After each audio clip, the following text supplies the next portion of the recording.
Anybody ever feel like this? A little bit overwhelmed by life? Anybody ever feel like you're being pulled in so many different directions? Or that you have a full-on life and maybe you lurch from one crisis to the next, or maybe they're not even crises, maybe they're just demands on your life. That life is actually pushing you along. Anybody ever feel like that? Some of you may feel like this. You know you've got your hands on an amazing vehicle that's promising you the ride of your life. But this is actually how you feel. That you're kind of going nowhere in a hurry. Anybody feel like that?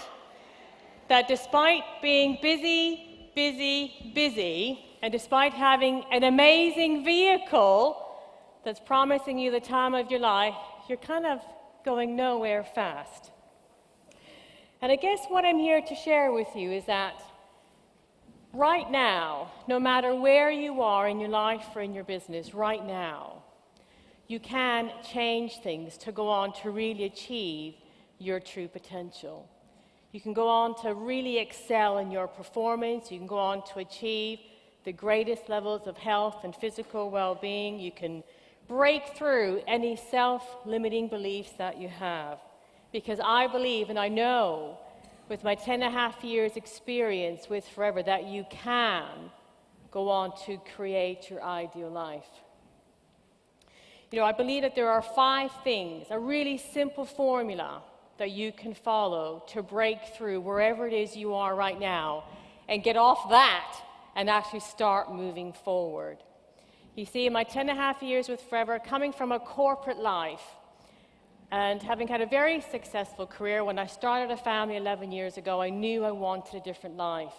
And my boys are 8 and 11 years old, and yes, I've achieved everything in the marketing plan, but it's not because there's anything special about me. I just did what I was shown, and I'm going to show you what I was shown. And of course, it starts with a goal. I know you're all thinking, yeah, I know that. I've heard that at every training I've been to. I need a goal. I need to know my why.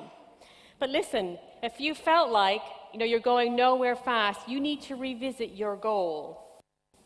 And when we talk in terms of goal, your goal needs to be incredibly specific.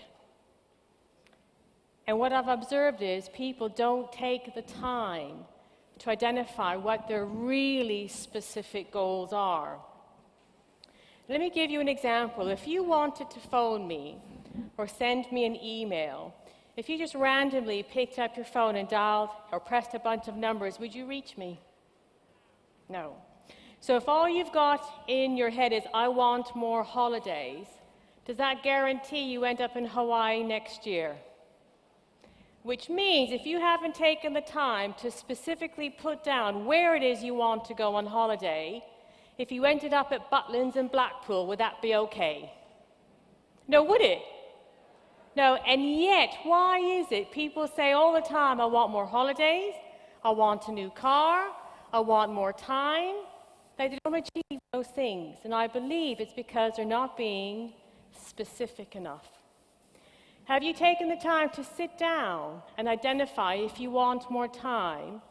Where do you want that time to go? How much more time do you want? 5 hours a week?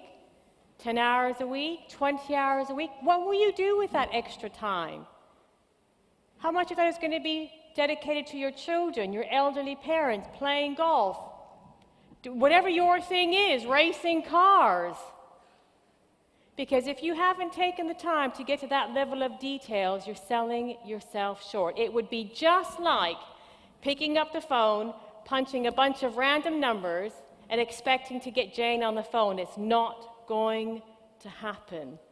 Your goals require specificity. You've got to be specific.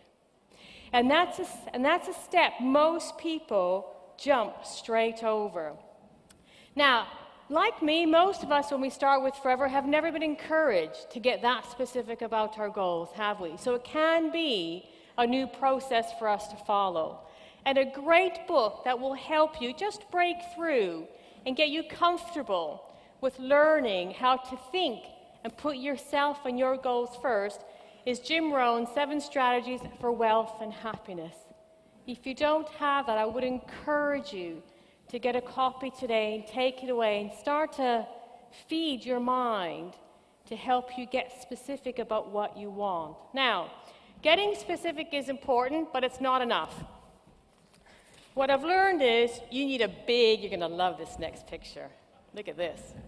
You need a big and bold goal. I wasn't sure about him, but you know what? He's big and he's bold, and you're going to remember him now when you leave here today. If your goals aren't big and bold, you're going to keep doing the same old, same old. And if you have come across or are at a stage in your life where you feel stuck in a rut, and maybe some of you are thinking, well, I've set the same goal 3 years in a row and I still haven't achieved it. You know what? Set a different goal. Because what I've learned is it's not extraordinary people that go on to achieve extraordinary things. It's ordinary people that have had the courage to set a big, bold goal. Let me ask you, if your success was guaranteed, what goal would you set? I believe that each and every one of us has those goals, those dreams, that we probably dare not even whisper because we're afraid of so many things. Maybe people telling us it's not right for us. Maybe we're afraid of success and we won't know how to handle that success. Big and bold is your key to breaking through being stuck in a rut. Big and bold is your key to moving away from going nowhere fast. If I look at my own experience, we've been in the business about a year when I came across this concept of big and bold. And I thought, you know what? I know what my big and bold goal is. We knew, Jeff and I knew what our big and bold goal was, and that was to get Jeff out of his job. So Jeff had been in the corporate world over 30 years. For the last 10 years of his career, he's a senior executive position. He managed businesses right around the world for a big international company. Let me tell you, when we set a goal to get him out of his job in the next few years, do you think that was bold? Do you think our friends thought that that was bold or that we were nuts? Did that stop us? This is what I mean about big and bold. If your success was guaranteed, what would you aim for? Because I can tell you, 4 years after we set that goal, which was 5 years exactly after joining Forever, Jeff finished work. And that was 5.5 years ago. Bold is what gets you out of bed in the morning. Bold is what gets you to turn off the TV. It's what gets you to switch off all the negative people around you. So let me challenge you. Your goal needs to be specific, and it needs to be big and bold. Anybody who's got young children, maybe seen a film recently called We Bought a Zoo? Anybody seen We Bought a Zoo? Okay. Your homework tonight is to go away and watch that film, We Bought a Zoo, because it's going to teach you a concept called 20 Seconds of Bravery. I want you to think about some of the times in your life when your courage disappeared. And if you had just had 20 seconds of incredible bravery, what a different direction your life might have taken. And so big and bold is about being brave, and it is about being courageous. And it's about being true to yourself and what you and your family deserve.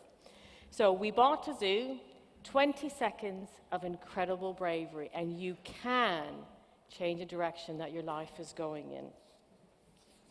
Right, next step in the simple formula is your goal has to be written down. And I know what you're all thinking.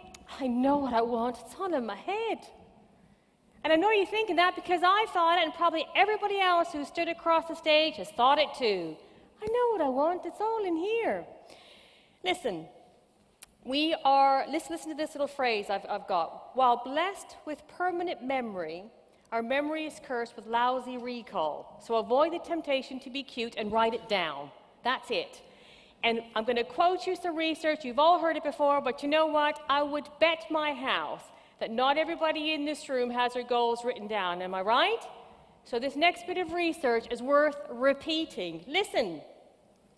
In 1979, interviewers asked new graduates from the Harvard's MBA program, have you set clear, written goals for your future and made plans to accomplish them? These are the results. 84% had no specific goals at all. 13% had goals, but they were not committed to paper. 3% had clear, written goals and plans to accomplish them. In 1989, that's 10 years on, the interviewers again interviewed the graduates of that class, and you can guess the results, okay? The 13% of the class who had goals were earning, on average, twice as much as the 84% who had no goals at all. Listen, listen, even more staggering, do you remember the 3% who had the clear written goals? They were on average earning 10 times more than the other 97% put together. Listen, guys, I'm not a scientist, I'm not a researcher, but the facts are there for all of us to see. Write your goals down. It amazes me. What you get with Forever is a proven model, and yet we show you the proof. And still, write it down, write it down. You know, 10 and a half years on, everything we've put in our dream books, we've been able to achieve. Dream books, vision statement, there's so many tools available to help you. And we do live the life of our dreams. Jeff was able to give up work 5.5 years ago. My children are at, top independent schools in Oxford. They're going to go on to top independent senior schools. We have 2-3 months holiday a year. Listen, in our first dream book in 2002, we put in there a brochure, a travel brochure of Australia. I thought people like me don't go to Australia. I mean, gosh, I come from working class parents, really, first generation of immigrants. We don't go to Australia. But people said, put it in your dream book. So I put it in my dream book, and I have to tell you, I didn't really believe that one day I would go to Australia. Ayers Rock was such a big thing for me. Do you know what? 8 years later, in 2010, was our first trip to Australia. And we went for a month.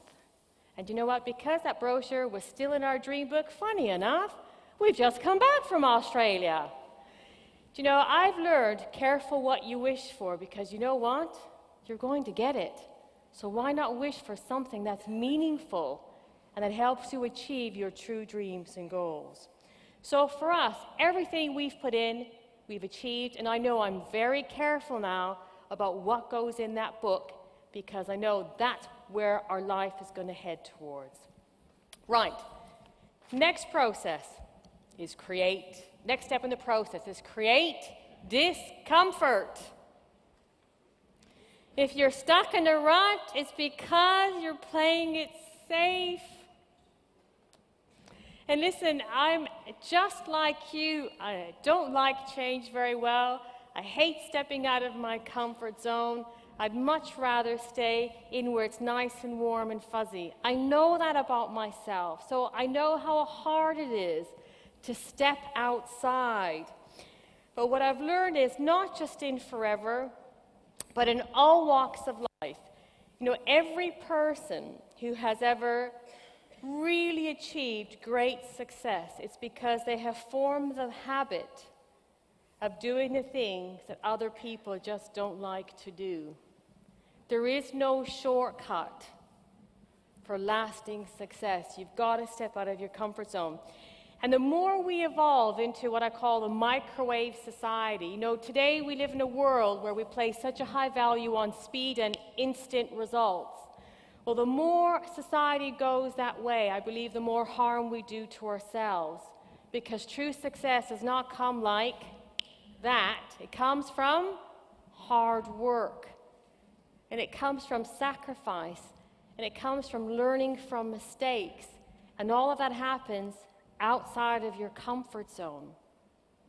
And so, I say if you never step out of your comfort zone, be prepared to be exactly where you are today. And so this is why having a big, bold goal is critical. So on those days when you need to scramble to find those 20 seconds of incredible bravery, it's having that big goal that's going to give you the courage to step out of your comfort zone. A book that will help you make the most of stepping out of your comfort zone and taking every opportunity to impact change is The Slight Edge. In fact, I've just started reading it again this week. You don't have to read books just once, over and over. The Slight Edge by Jeff Olson. How little changes, if you add up all the 20 seconds of bravery, how over time, how it can make a massive impact. Jeff Olson, The Slight Edge. Okay, and finally, stay emotionally connected.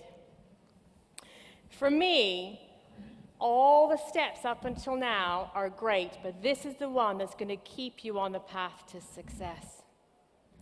Having a big, bold goal and being emotionally connected to it is a secret ingredient of success. It's not enough to just write down your goals in specific detail and then just shove them in the back of a drawer. You've got to keep them alive. They've got to become part of your daily life. And the way it was explained to me about how to get emotionally connected to a goal is to find out what the feelings behind the goal are. Let me give you an example. Let's say you've always had a goal to take your kids to Disneyland. Great. And I'm sure in your dream book you put a picture of you and your family, and next to it is a picture of Disneyland. But getting emotionally connected is going the next stage. And it's answering the question, how will you feel when you've taken your kids to Disneyland? Feel happy, excited, my children will be wonderful. Okay, so why is feeling happy about providing your children with that great holiday important to you? Because I feel fulfilled as a parent. I feel I'm able to give my children great experiences, and that helps me feel fulfilled as a parent. And you know what? Bingo, that's the emotional attachment. So although the trip is a tangible goal, it's why, it's the what's going on in here that's going to keep it alive. I'll give you a true example. I'll give you my first real big, massive goal before Jeff gave up work. Growing up, we never had a lot of money, and I always drove really interesting second-hand cars that most of the time got to where they needed to go. But when I started Forever and this idea of car plan, I thought, gosh, when one day I'm going to own a Jaguar, because for me, Jaguars meant success. And 2 years after getting started with Forever, I achieved car plan and went out and got my Jaguar, and gosh, that was an incredible day for me. Many of you who work with me know for 2 years on my kitchen cupboards was this great big poster of the car I wanted. It was navy blue, it had tan interior, and it had a wooden steering wheel. For me, that was incredible. I have no idea what's under the bonnet. I just know it has 4 wheels, but that wooden steering wheel was important. When people ask me why that car meant, because when Jeff went to buy the car, he rang me and said, I found one, but it doesn't have a wooden steering wheel. I said, I don't want it. Don't want it. He said, it's got a really good engine and blah, blah, blah. So whatever that stuff, it needs to have a wooden steering wheel.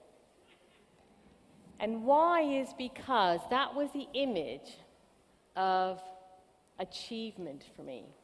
For me, that was like a threshold of knowing I was no longer going to live the life of lack that I'd been used to up until that time in my life.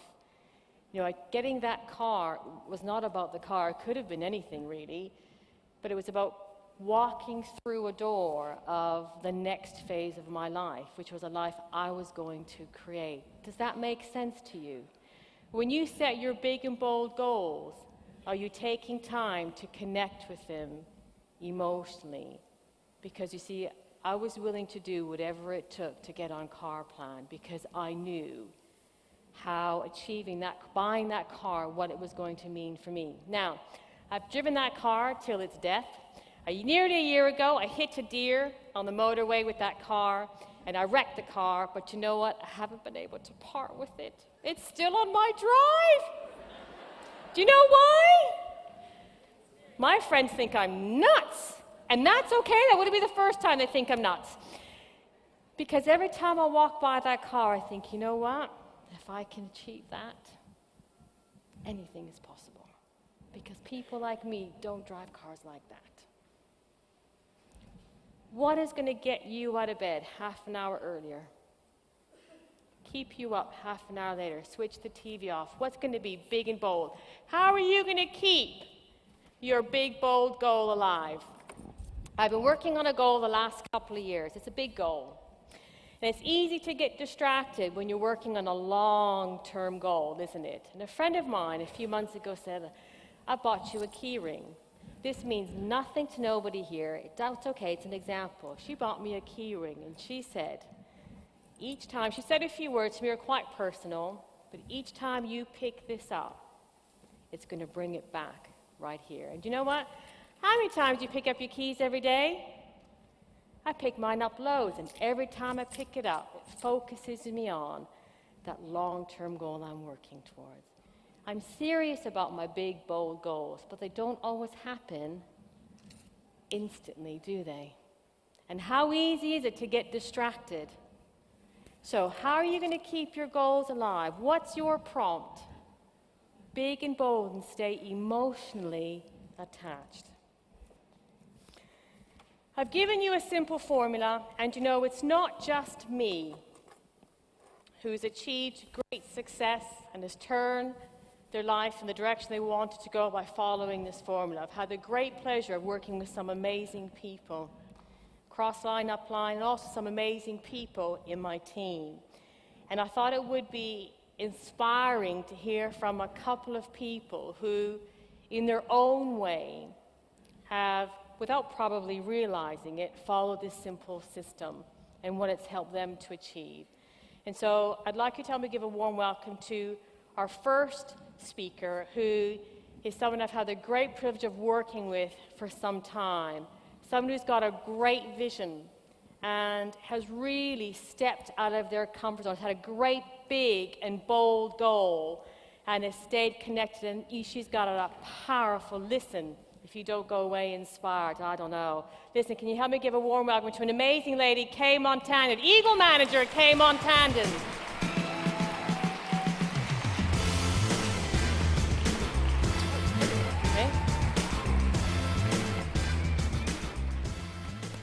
Hello, everybody. It's a real privilege to be standing in front of you today, and also quite knee-wobbling, as somebody said earlier. And I also felt a little bit embarrassed when Diana asked me to come and talk to you all, because she wanted me to tell you a little bit about a great year that we had last year and the reasons behind it, which is to do with goal setting. But I know that lots of you have had greater years than we had last year. I know lots of you have achieved huge amounts. And I think what actually I'm going to be talking about is how making things happen despite taking responsibility for making your forever goals happen despite what goes on in your personal life. My background is the usual rat race stuff. I did a science degree, then I was lucky enough to go off and do an MBA, and then I did sales and marketing roles, and I had a lot of fun. And then I actually moved into an area that I thought was quite worthwhile, something that I felt anyway I should be able to make a contribution in, and that was environmental management. But despite feeling I was making a great contribution, I was giving a great contribution. I was working very, very long hours. The senior management team at the company I worked with was reorganizing me every 18 months. It didn't feel very secure. I don't know if any of you have had that experience working for other people.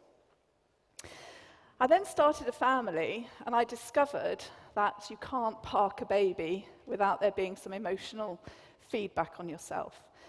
And I decided I needed to think of another way of being able to pay the bills, another way of being able to pay the mortgage, another way of being able to look after the family.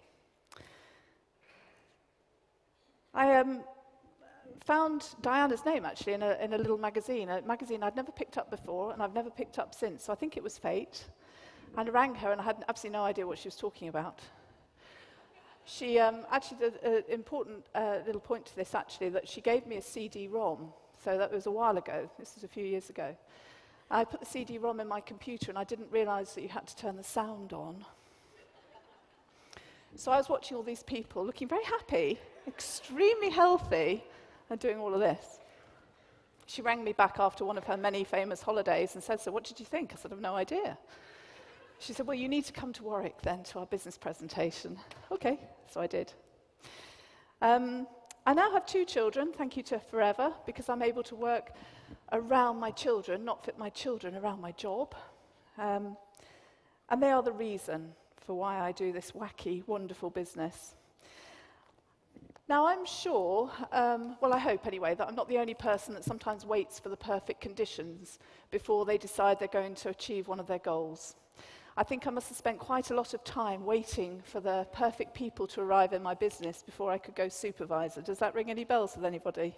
Please say it's not just me. And I think all through my career with Forever, all the way up to Eagle Manager, I've been guilty of waiting for things to happen. But we all know that it's when we have the goal that we take the massive action to actually achieve what we need to achieve. So we need to put the horse before the cart. We need to put the goal first. Last year was pivotal for me because for the first time, my little girl, my second child, went to school full time. So suddenly, I had the luxury of a few hours every day, potentially, to put towards my business. And I thought, although we've done pretty well, we've got a couple of wonderful manager legs in our business, and we've had some great fun doing this business over the years, now there are no excuses. Now I actually have to show some really significant growth in this business. So I set myself some goals. I also made a decision about lifestyle. Diana was talking about making your goal big and bold. And one of the things that I was struggling with, and also discomfort. Discomfort was crucial. We lived in a lovely village in Buckinghamshire. The kids went to school round the corner, lovely, beautiful Ofsted outstanding school. We had wonderful friends. But there were a couple of things that were creating discomfort. One was that the school only took the children till 9, and I only had a year or so to make a decision where to send my little boy after that. And secondly, we were running out of space. My house was looking very much like some kind of nursery or children's playground, certainly the garden was. The garden suddenly felt very small, where it had been quite manageable with just 2 of us, with 2 small children. It suddenly seemed incredibly tiny. And actually, my children had started to go playing at friends' houses where they have these lovely, large trampolines. Have you seen those? My brother is very, very successful, very, very lovely family, lovely home, big garden, enormous trampoline. My children were developing a terrible case of trampoline envy. So, yes, it's important to have these big, bold, really deeply meaningful goals, but I'm obviously quite a shallow person. Trampoline envy is what gave me the impetus last year to get my butt into gear and do some work. So, I decided we needed to move house. And I decided also that we'd been going on holidays, as you do with small children, quite often to the seaside.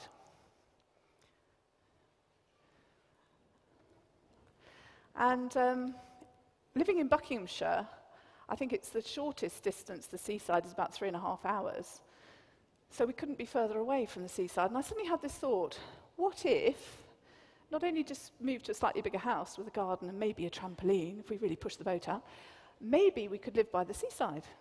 And it started the thought going in my head that maybe we could have a slightly bigger and bolder goal. So we researched where we might live, and because a lot of our trips to the seaside ended up in North Norfolk, that's where I decided we ought to end up. So my to-do list for the year went like this. Find an area we could live in with good schools close to the seaside. Find a school the children would like, given they adored the school they're in. That was going to be a big ask. Get accepted in the school for a September 11 start. Find a tenant for our house. Find a house for us to live near to the school that we chose.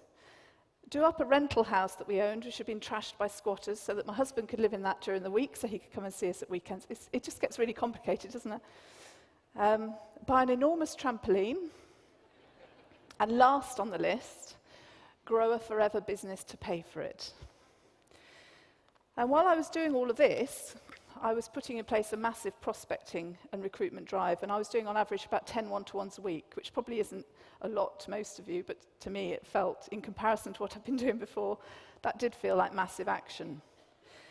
I also knew that I had to get really quite good at this stuff. I thought I probably needed to get a little bit better at talking to people and maybe a little bit better at connecting with people so that they trusted me to help them. Does that make sense? We need to be good recruiters, but we need to be excellent coaches to be successful in this business. Why it takes so many years for it to dawn on me, I don't know, but there we are. My spur for all of this activity was the kids, of course, my lovely children. They actually didn't want to move, so my sales job with them went along the lines of we get a bigger house, we get a bigger garden, we live near the sea, we get an enormous trampoline. So they're obviously quite shallow too, because they were sold on that idea. We looked at schools, and to cut a long story short, we did eventually find an amazing school, which they absolutely adore. I fell in love with the headmistress, actually. She was wonderful, reminded me of... No, I better not say, because there's some local people here. This is in one of the most rural parts of North Norfolk. So the chances of finding the perfect house that would be close to the perfect school, that probably had about half a dozen houses around it in total, was quite tiny. And at some points last summer, I was a little bit guilty of panic, a little bit guilty of thinking, could this possibly actually happen? But then I started this mantra to myself, and I kept saying, it has to work out because I made a start, and I'm committed to seeing this through. So there's no way it can fail. There's no way we can't find the perfect house.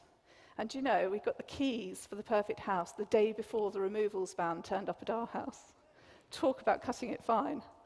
I was a little bit breathless that day. So I've learnt how to spend a lot of time at the beach. My kids absolutely adore it. They're complete surf bunnies now. They think it's wonderful. Our last swim last year was on the 1st of November. Well, actually, their last swim last year was on the 1st of November in the sea because it was such a wonderful autumn. I love the view from our house. We have a wonderful view. I think I've got some pictures of the garden. The garden fulfilled my ambitions, you know, for now. I wanted to have a lovely view, I wanted to have enough room for us to play in, we have enough room to play in.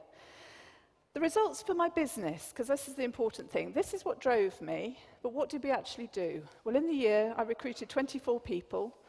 I grew new business from those people of over 350 cases.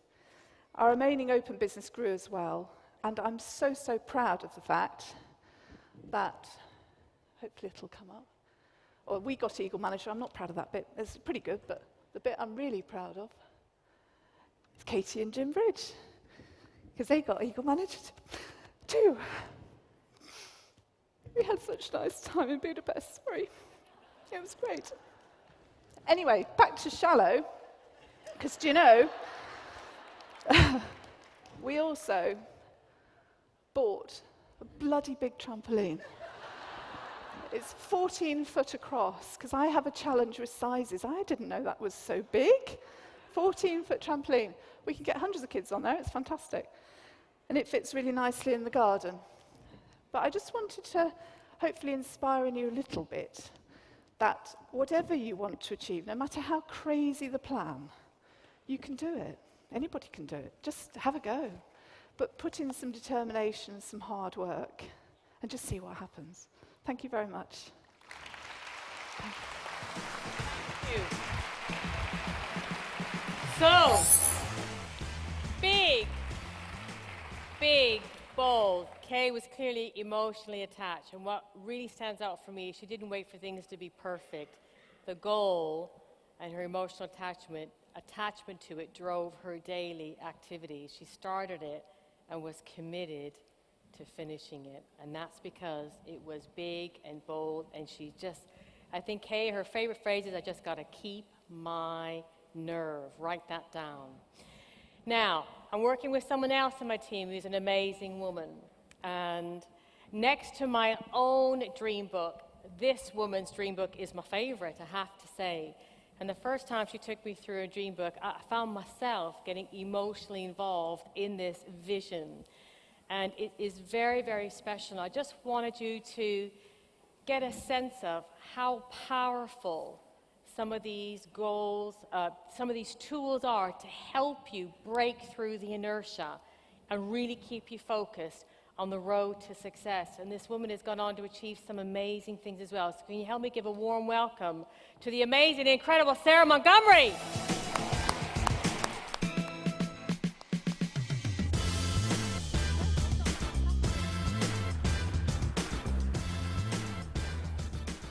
Hello, I'm just going to get my props out because I always come with props. There we go. Yes, well, when I left school, I went on a gap year which lasted 11 years in the end, living abroad, 4 of which were in Brazil, where I met my life partner, who is Brazilian, and love was born in Rio de Janeiro, and that was 36 years ago. My professional life includes working as a film and video editor, and then when my daughter came into my life, wanted to make some changes, and I started working as an aromatherapist and teacher of music and movement to babies and toddlers. 15 years later, 15 years after I'd met my partner, we went to Brazil for a trip to adopt a baby girl.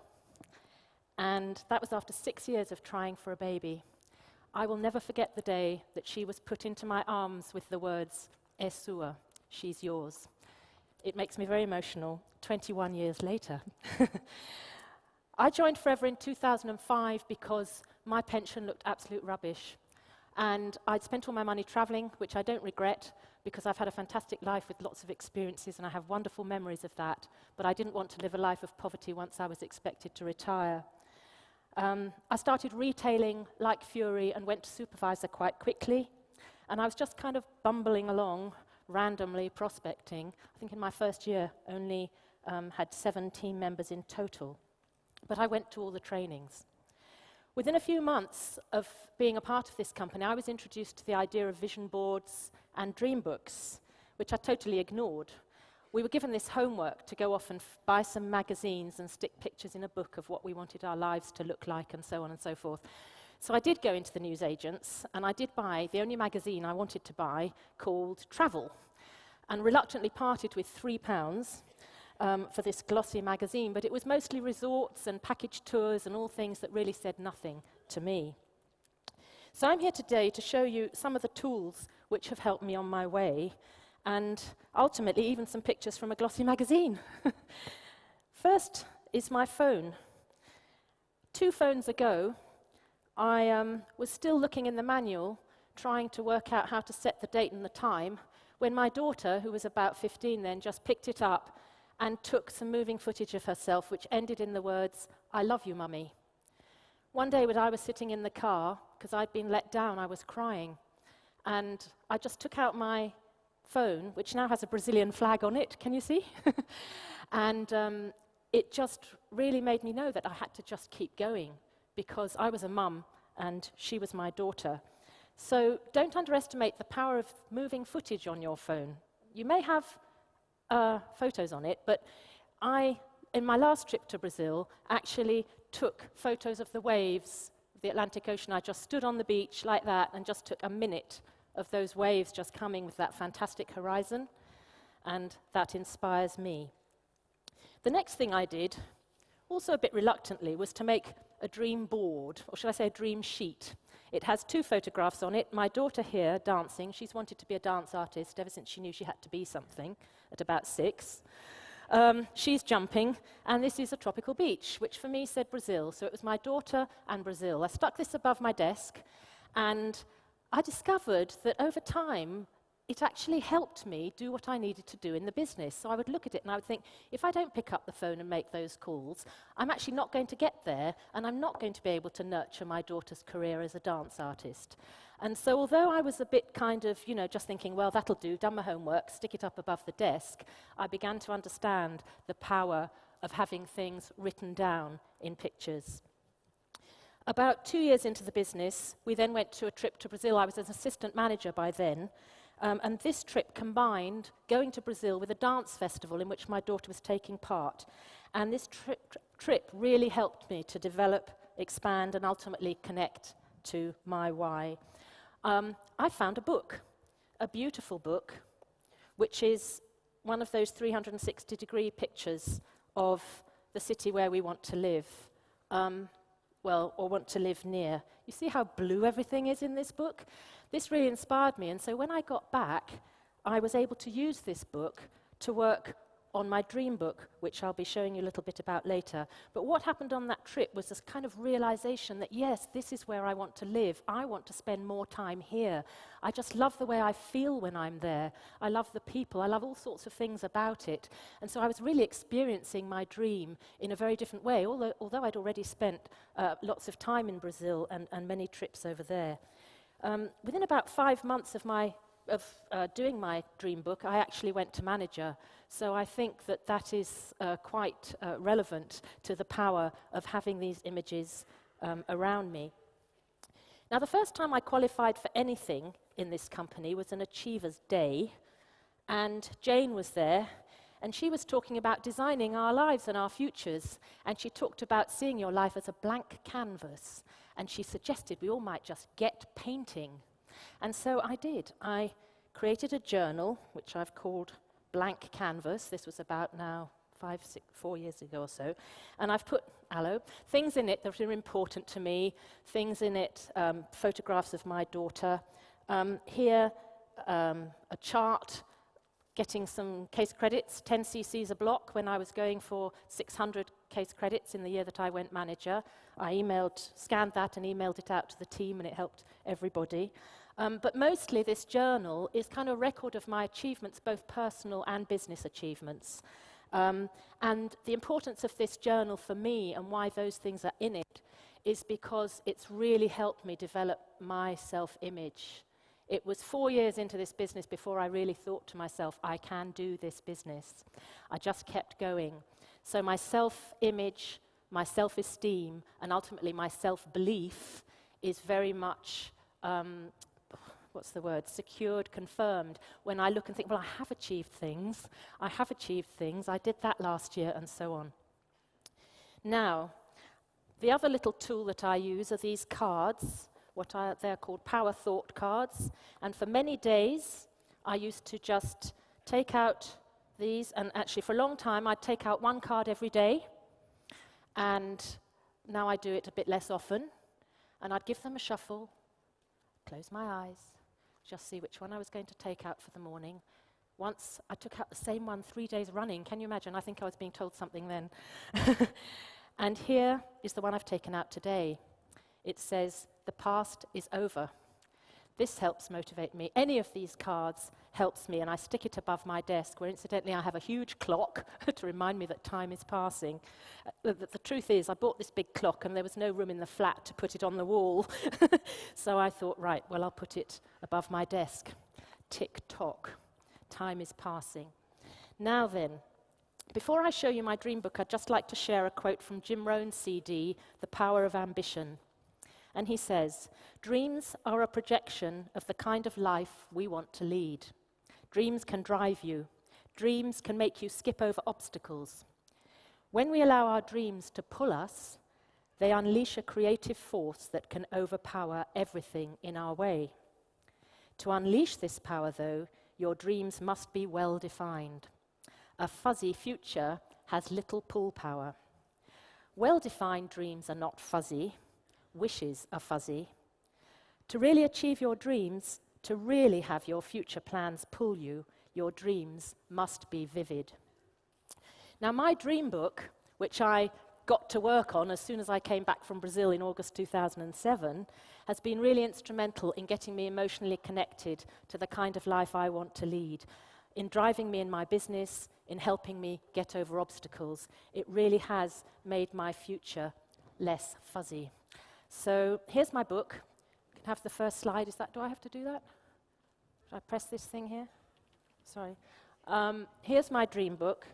And in the middle, actually, is the photograph I just showed you that sat as my dream sheet originally, okay? Here's the cover of my book. I literally photographed the book so I could show you a little bit. And this is the city we want to live in, and I've called it Taste of the Future.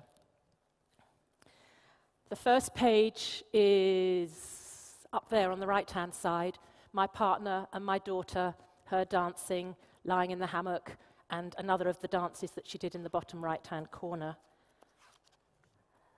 This represents my business in the top left-hand corner. There's the world there, it's going to be international. Here's my attitude window, And here are the keys, which are not only my keys to success, but the keys to unlock my true potential. And over there, tropical beaches and the word home. Next slide, please. Here's the old town in the city where we want to live, and it's very, very beautiful. It's my favorite city in the world, and believe me, I have seen quite a few.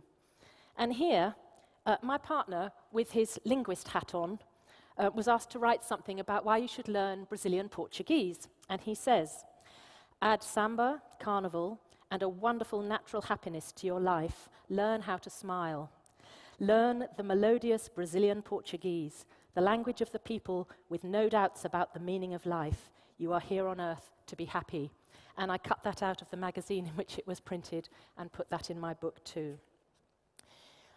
I don't wear a watch, but this is not about buying a watch like this. I wouldn't want a watch like this in the middle there. But these watches are about time. This is my, I just want to have time. I've always pretty much worked part-time, but never had so much money to enjoy other things. And here, as an aromatherapist, of course, I want to be the person who's horizontal, not the one giving the treatment. That's down there on the left-hand side. I think we should all live life feeling as though we're 100% on holidays, and that's what the butterfly up at the top there is.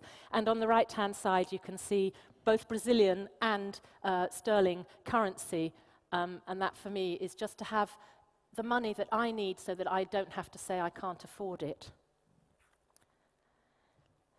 When we went in 2007, we actually went and visited properties and saw things. That's slightly changed now because we feel we want to sort of be more here and there. While our health and wealth will allow that, and of course I couldn't be in a better company, could I, to be somewhere where my health and wealth will help. So that's changed slightly, but nonetheless, while I was there, I decided to write down all the different things I just love about being in Brazil. So I won't go into all of them because there are lots. For starters, there are 50 different things I like to eat over there. But there's humor, freedom, simplicity, chaos, dynamism, the sun, the light, the night skies, and one which usually makes people laugh, which is the rain that stops. Have you ever been to the tropics? The rain actually stops.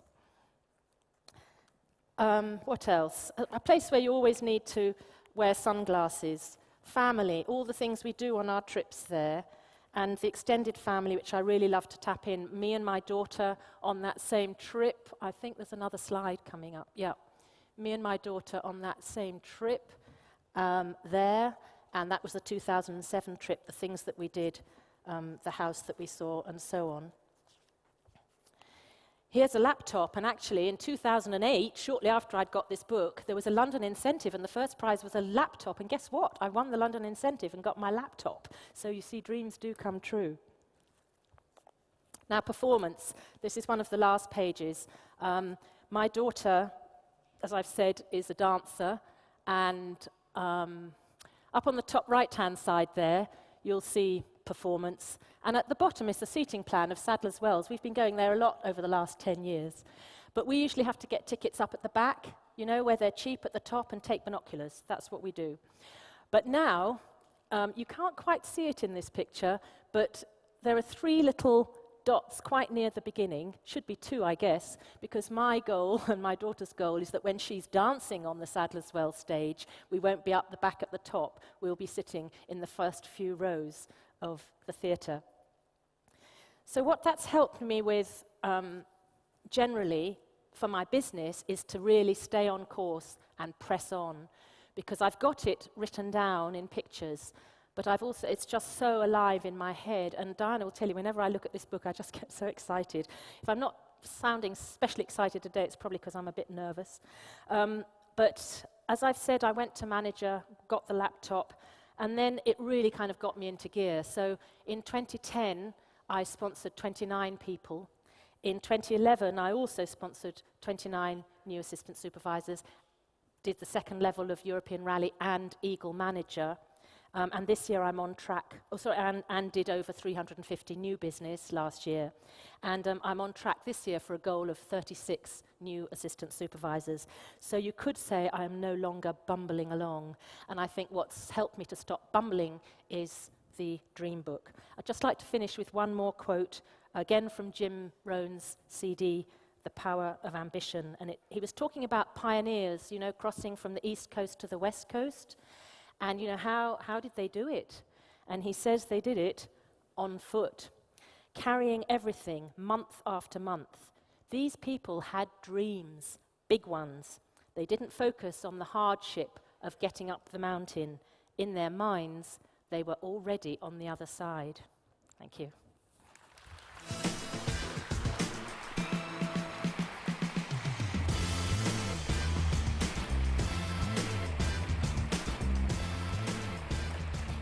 Thank you, Sarah. I couldn't think of two better people to use as a living, breathing example of just how much control you actually do have over your future. And I hope that today has really helped to empower you. If you just follow some of the simple steps and have 20 seconds of incredible courage to step out of your comfort zone and use the tools to stay connected to your goals. I know that within each and every one of us there is a special greatness, and I do believe with forever you can go on to achieve and live that greatness if you are brave enough. And so with that, the simple formula is have a goal, make sure it's big and bold, write it down. Don't be afraid of discomfort and stay emotionally connected. So with that, I wish you every success, dream big, and let me pass you back to Gary, who will wrap us up.